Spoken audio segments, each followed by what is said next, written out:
Alright, hey, what's up? Today we're gonna be looking at a terrible and shit Doom review, and then just criticizing it, and,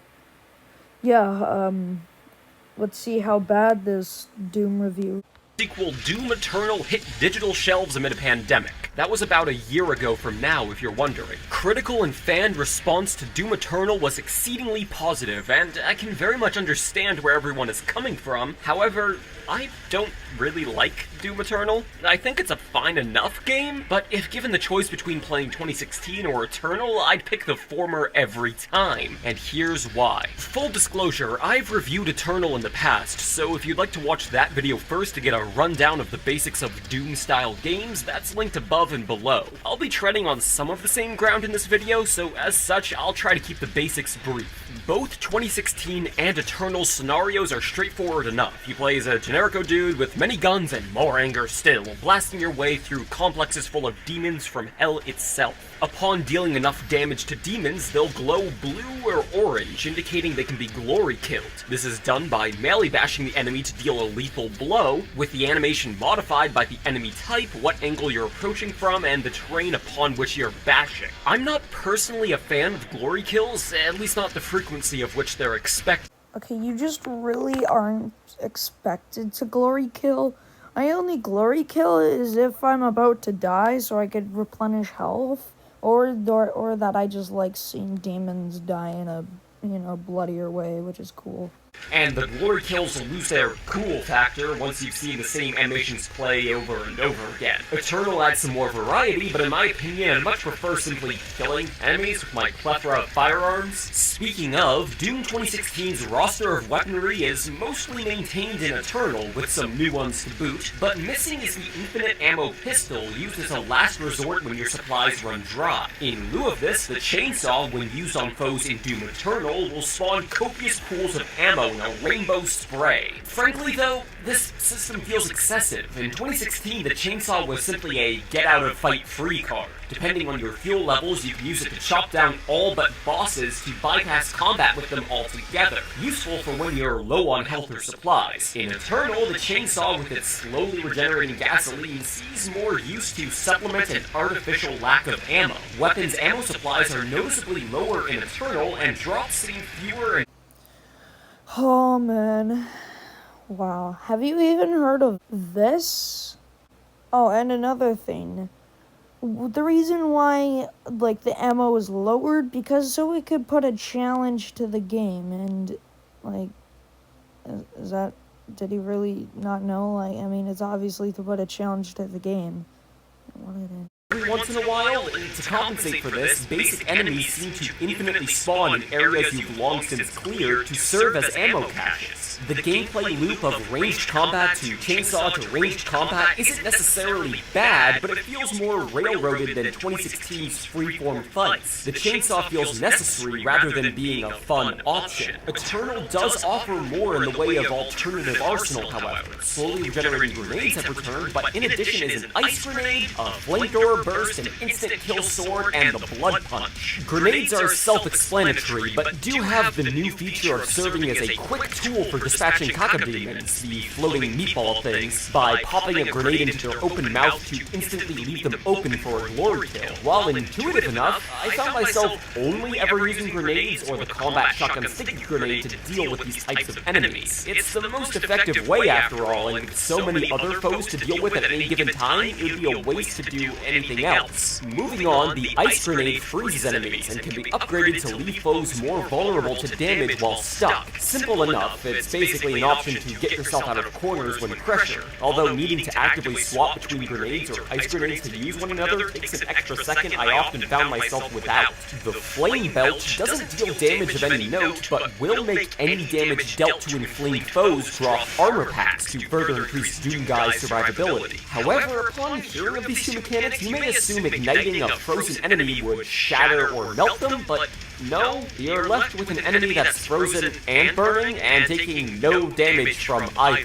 But the Blood Punch can bash those to bits. Every time you get a glory kill, your Blood Punch will charge, and when it's fully charged, striking enemies with melee will enact a powerful swing in a radius, dealing massive damage and knocking armor off of certain kinds of demons. I enjoy Blood Punch overall, however, in contrast, the normal melee attack does literally no damage. It slightly staggers enemies backwards, but unlike 2016, you can't resort to swinging away when pressured. What I'm trying to say is, the gameplay mechanics of Doom Eternal all feel as though they were developed independent of one another, with no consideration as to their interactions with one another. The reason why the normal punch ability literally does nothing is to make way for the Blood Punch mechanic. And does anyone really care that the punch mechanic isn't as strong as in Doom Eternal? Sure, it doesn't make any sense at all. Like, even if your Blood Punch isn't charged, you could punch like one of those walls and it just sends them flying. But really, it just no one really cares, dude. But is constantly interrupted by tutorial pop-ups or cutscenes indicating where to go next, seeing as the level design is doing you no favors in making that clear. Platforming off the beaten path to find secret extra lives and collectibles is encouraged, yet invisible walls and kill triggers are placed in otherwise innocuous positions. Those last two connect to one another quite well, by the way, as plenty of times tutorials or cutscenes would pop up in the middle of platforming, and during the time the screen takes to fade back into gameplay, the game is still going, meaning you'll end up falling and dying or being blasted by enemies you're in the middle of dealing with. Now, to be clear, the tutorial pop-ups... Bro, it's literally telling you to, if you want to progress through the level, you have to go that way, and not the other way. Like, dude, it's obvious. Like, what did you think it was used for? Will still activate without warning, and besides, the tutorials are very much a necessity for a first-time player, as all the varied and unrelated mechanics need quite the introduction to sink. Giving the player more options for exploration and combat sounds good in theory, but in practice the game is weighed down by them. I mean, the number of abilities on the HUD bound to different keys across the keyboard, it's like playing an MMO with the Marathon Man pace of, well, Doom. Some mechanics are outright competing with each other in their intended purpose. The chainsaw and crucible, the sword that is, could absolutely have been combined together into one weapon bound to one key. They serve the same theoretical function of quickly eliminating a close-range target to save on ammo. Oh my god.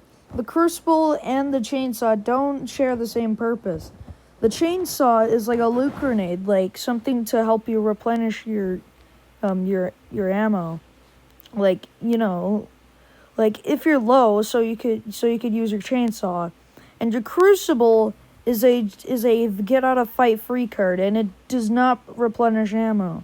So they both have different purposes. That's why they're both separate mechanics. Different fuel sources is excessive and confused. There are new Arc Vials, summoner-type enemies, who will spawn powered-up versions of demons who maintain their power until the summoner is killed. However, there is also the Buff Totem, which will continuously spawn and power up demons until destroyed. Why are these two separate mechanics? The fact that the game has to clarify with a pop-up when there's a Buff Totem nearby goes to show how similar and thus unnecessary having both of these features is. Alright, looks like we're gonna have to tell him this. They aren't the same thing. The Buff Totem is just a punch in the face for the first, for the first time in the checkpoint. And the Arch Vial, when it spawns in buffed enemies, is actually punishment because you're not giving it attention. You don't know that you have to give it attention and fight it so it won't spawn in those things. I mean, it'll still probably spawn them in, but still, you gotta like focus on the Arch Vials. That's why I always focus on them when they're spawned. added after launch. This will randomly power up demons who have killed other players during their own campaigns, and drop more supplies as a reward upon being defeated. While I don't hate this conceptually, the fact that it effectively randomly buffs enemies means any difficulty balance this feature could supply has gone out the window. Speaking of the campaign, Bro, you know you could literally just disable empowered demons. Easy. balance this feature could supply has gone out the window. Speaking of the campaign, as I mentioned, I don't much care for the story of the Doom games, so I enjoy the ability to skip cutscenes, which was quite lacking in 2016. I can just enjoy the ride without asking why. However, the plot of Eternal is far less secondary as compared with 2016's, meaning that while cutscenes can be skipped, it feels weird to do so. Okay, there's cutscenes, and you know the cutscenes are for people who actually care about the story.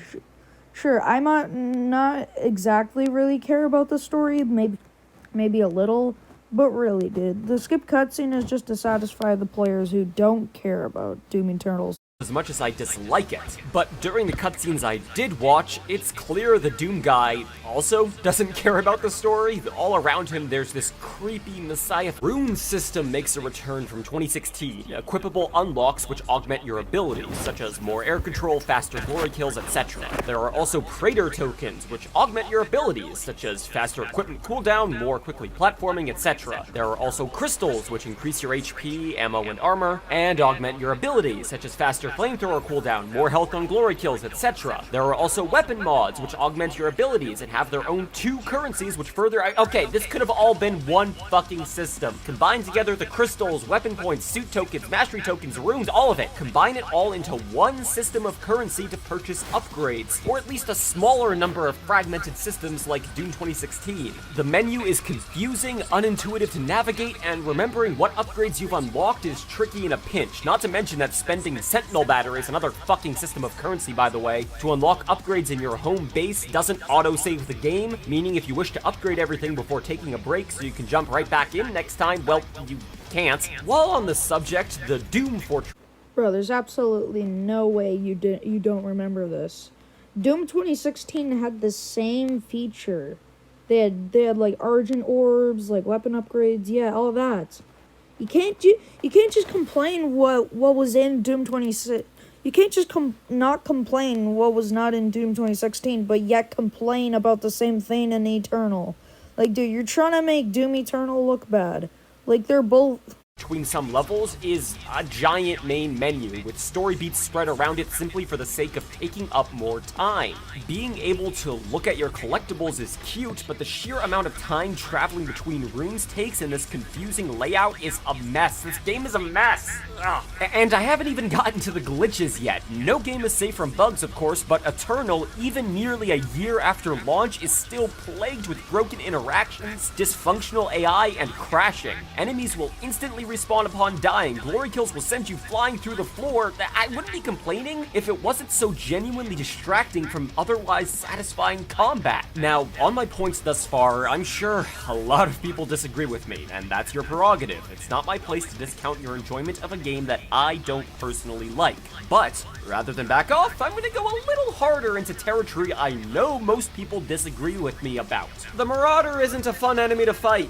This guy with a shield which can only be targeted at mid-range and is immune to weapons like the BFG or insta-kill sword, you know, the weapons you'd ideally want to save for powerhouses like this, rather than use on mooks. But anyways, the Marauder instantly shields itself upon incoming damage, except for right before its attack as its eyes glow green. In theory, this idea works well, especially during a mid-campaign boss battle which uses the same mechanic to great effect. In practice, however, every Marauder encounter is filled with backstepping, trying to maintain mid-range, and waiting for him to stop using attacks he can't be shot during, and instead use the one attack during which he can be hurt. He can go for long stretches without giving you a window to attack, and it's seemingly random when he'll finally decide to be vulnerable. I don't understand why people praise this.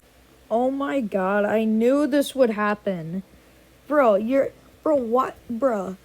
reason why the Marauder is super hard, it's because you're literally not using the right weapons to use it. You would probably use, like, the what is it called? The heavy cannon, or the ballista, or the super shotgun. But no, you're literally letting him kick your ass. Like, you're using the chain gun and stuff.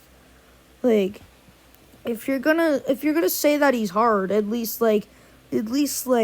actually use the stuff that's meant to kill him. About the upgrades, the secrets, and the fast-paced combat as I did during my review. Some positives I mentioned back then still hold true, such as being able to dodge enemy projectiles with the dashing, the hidden trophies proving a fun prize, and again, the core combat itself, the combat which has all but entirely been passed down from 2016. So let's take a step back and compare all of this to Doom 2016. Combat-wise, the game doesn't have nearly as many features and fewer enemy types to boot, but what is there is much more focused. You enter a room full of enemies, use your plethora of weapons to fight back, and the better you do, the more powerful your weapons will be via unlocking upgrade points. Exploration will unlock secret collectibles, runes, and suit upgrades. Again, those last two should have been one and the same, but I digress. Those runes, by the way, will feature fun little challenge missions completely removed from Eternal to unlock said upgrade. Level design-wise, 2016 is missing quite the number of secrets and off-the-beaten-path collectibles Eternal has on offer, but they aren't gone by any means. In addition, the classic level rooms are a fun little change of pace. In terms of layout, 2016's maps are a bit all over the place, but overall shorter from level to level. So I would get lost in both games, but not for nearly as long in 2016 as I sometimes could in Eternal. Both games are lacking a bit of direction to guide. Bro, there's clearly a green light that shows you where the next place is, but whatever, I'm not gonna criticize that whole for nearly as long in 2016 as I sometimes could in Eternal. Both games are lacking a bit of direction to guide the player forward. Gameplay-wise, however, 2016 simply plays better, faster, less downtime from tutorials and needless new mechanics. Going back to 2016, the two biggest things that I missed from Eternal were the dash, not even necessarily in the air, just dashing on the ground to dodge attacks, and enemy weak points. Doom 2016's mantra is, if it has a head, it's a weak point, but Eternal has specific parts of enemies, like rocket launchers or arm cannons, which can be targeted and destroyed to make the foe less dangerous, using the sticky grenades to pop off the head cannons from arachnotrons or these. Bro, did he literally say that Doom 2016 plays better and, faster? Oh my god. Oh my god. Imagine saying that Doom 2016's gameplay plays faster. Satisfying and intuitive, a step in the right direction. Still, at least the lack of weak points in 2016 lets you turn your brain off and go full run and gun mode, which is also enjoyable when done well. Let's talk about something important. What is Doom supposed to be? Obviously, when developing a game, you can make it pretty much however you want. It's your product, or it in Bethesda's in this case. But the name and ideas of Doom assume a certain style of play. To me, Doom is fast-paced combat in a series of arenas connected by hallways with secrets off the beaten path. Demons and bloodshed, hell and brimstone with a variety of firearms to spice up gameplay. Doom 2016 does all of this, in my opinion, brilliantly. On top of that, there are also unskippable cutscenes which disrupt the flow, which is a bit obnoxious. Eternal, on the other hand, does all of these things very well, but in addition, there's 3D platforming, various side-grade kits, specific enemy weaknesses. Okay, I think he's literally just fanboying Doom 2016. But, yeah, I really don't want to look at this anymore, and, yeah, make sure to subscribe, and,